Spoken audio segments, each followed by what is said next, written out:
Question number 15 देखिए प्यारे बच्चों। और क्वेश्चन नंबर 15 ये कहा है आपको। क्वेश्चन नंबर 15 में ये कहा है कि गुणोत्तर श्रेणी का प्रथम पद अर्थात ए का मान आपको 729 दिया हुआ है और उसका सातवां पद, और सातवां पद क्या होता है गुणोत्तर श्रेणी का? ए आर की पावर 6, वो दिया हुआ है आपको 64। पूछा है S7 ज्ञात करना है। ठीक है, यानी सात पदों का योगफल। एन की वैल्यू भी पता है आपको, सात पद है ना, तो सात पदों का योगफल ज्ञात करना है। तो सबसे पहले हमें दिया हुआ है सातवां पद, और सातवें पद को हम कैसे प्रेजेंट करते हैं? ए आर की पावर 6, और ये किसके बराबर दिया है? 64 के। ए का मान आपको पता है प्यारे बच्चों 729, तो ए की जगह 729 रख दिया। आर की पावर 6 बराबर 64, 729 को दूसरी तरफ ले गए तो आर की पावर 6 बराबर 64 बटे 729। इसे हमने 2 की घात 6 लिख दिया, इसे हमने 3 की घात 6 लिख दिया, और इन्हें एक साथ लिख दिया 2/3 और उसकी घात 6। क्योंकि 2 की घात 6 करोगे तो 64 आएगा, और 3 की घात 6 करोगे तो 729 आएगा। तो आर की घात 6 बराबर 2/3 और उसकी घात 6 कर दिया है, तो आर की वैल्यू कितनी आ गई? 2/3। ठीक है, तो आर की वैल्यू हमें प्राप्त हो गई। हम जानते हैं एन पदों का योगफल, क्योंकि आर का मान प्यारे बच्चों एक से कम है, इसलिए फॉर्मूला ये लगाएंगे। यहाँ पर ए की जगह ए का मान रख देंगे, 1 माइनस आर की जगह आर का मान, और एन की जगह 7, क्योंकि 7 पदों का योगफल निकालना है, अपॉन 1 माइनस आर की जगह आर का मान।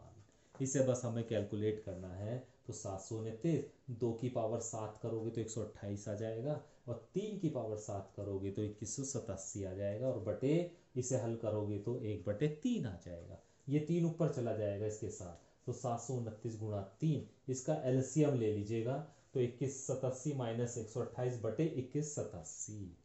इन दोनों की गुणा भी तो 2187 होगी, इससे ये कैंसिल हो जाएगा, इसमें से ये घटा लीजिएगा, 2059 आ जाएगा। तो सात पदों का योगफल आ जाएगा 2059।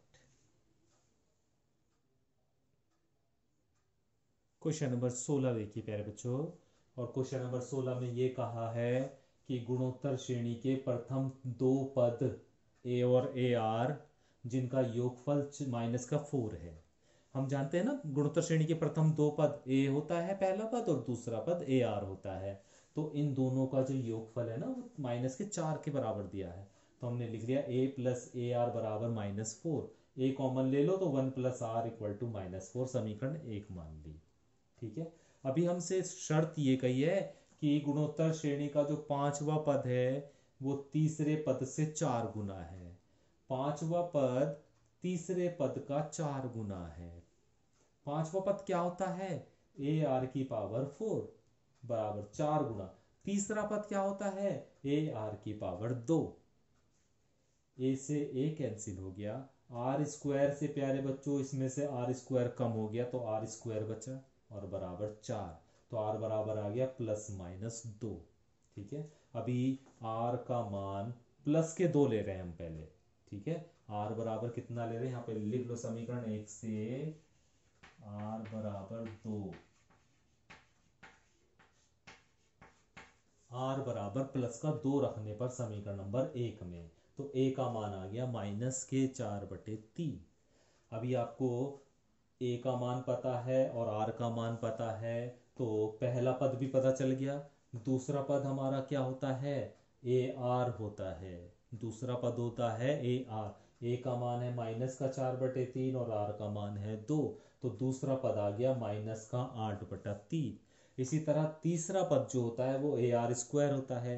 ए का मान आ गया -4/3 और आर का मान 2 रख के स्क्वायर करेंगे तो 4 आ जाएगा, तो ये आ जाएगा -16/3।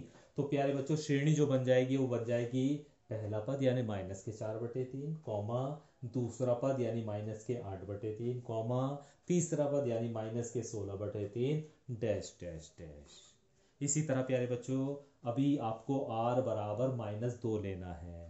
r बराबर, अभी तो हमने प्लस का 2 लिया था तो एक श्रेणी बना दी हमने। अब आपको r बराबर -2 लेना है। जब r बराबर -2 लेंगे और यहाँ पर रखेंगे तो a का मान जो आएगा, है ना, उसकी सहायता से हम इसी तरह दूसरा पद और तीसरा पद निकाल कर एक और श्रेणी बनाएंगे। तो इस तरह हमें r के मान 2 मिले हैं तो श्रेणी भी 2 ही मिल जाएगी। ठीक है, तो एक श्रेणी तो मैंने बना दी है, दूसरी श्रेणी r का मान -2 लेने के बाद आप खुद बना सकते हैं। तो आज प्यारे बच्चों हम इतना ही क्वेश्चन करेंगे। ठीक है, इसके जो क्वेश्चन आगे आने वाले क्वेश्चन हैं वो इसी तरह है, थोड़े से लेंथी क्वेश्चन है, इसलिए थोड़ा सा टाइम लग रहा है इनमें। जो क्वेश्चन आपको कराए हैं उन्हीं क्वेश्चंस को आप थोड़ा सा ध्यान से कीजिए, अच्छे से कीजिए, ताकि वो आपके लिए आपको अच्छे से समझ में आ जाए। ठीक है, तो बाकी क्वेश्चंस के बारे में हम कल जानकारी लेंगे। Thank you very much.